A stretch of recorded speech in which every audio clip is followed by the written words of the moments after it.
Hello दोस्तों, नमस्ते। मैं शीला शर्मा, हमारे यूट्यूब चैनल पर आप सभी का स्वागत है। दोस्तों, आज मैं एक देहाती होली गीत आप लोगों को सुनाऊंगी।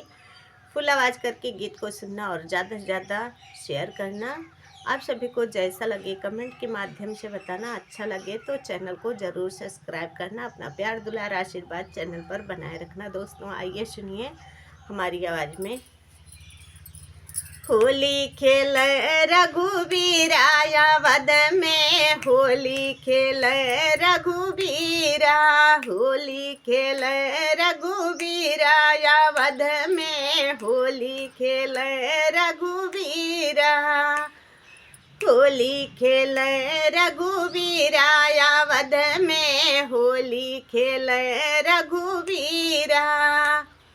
के करे हाथे कनक पिचकारी, के करे हाथे अबीरा, होरी खेल रघुवीरा।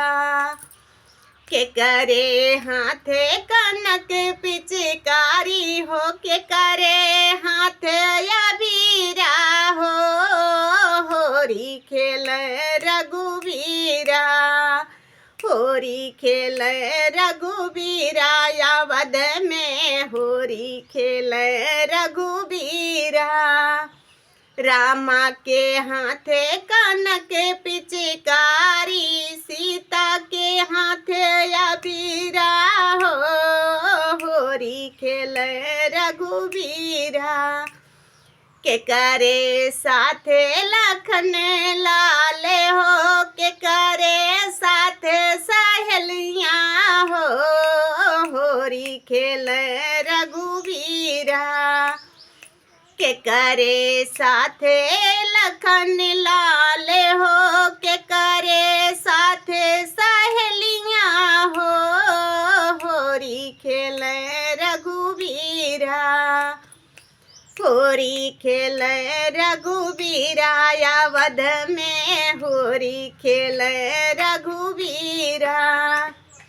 रामा के साथे हो लखन लाल जी, सीता के साथ सहेलियाँ हो, होरी खेल रघुवीरा, होरी खेल रघुवीरा वध में, होरी खेल रघुवीरा।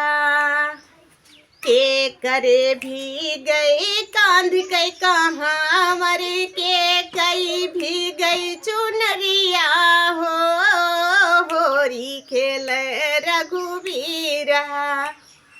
के कई भी गए कांध के कहाँ मर, के कई भी गई चुनरिया हो, होरी खेल रघुवीरा, होरी खेल रघुवीरा वध में, होरी खेल रघुवीरा।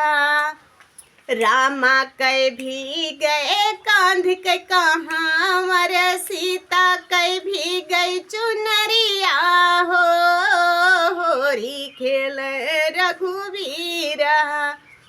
रामा कै भी गए हो कांध के कहाँ मर, सीता कै भी गई चुनरिया हो, होरी खेल रघुवीरा, होरी खेल रघुवीरा वध में, होरी खेल रघुवीरा, होरी खेल रघुवीरा वध में, होरी खेल रघुवीरा।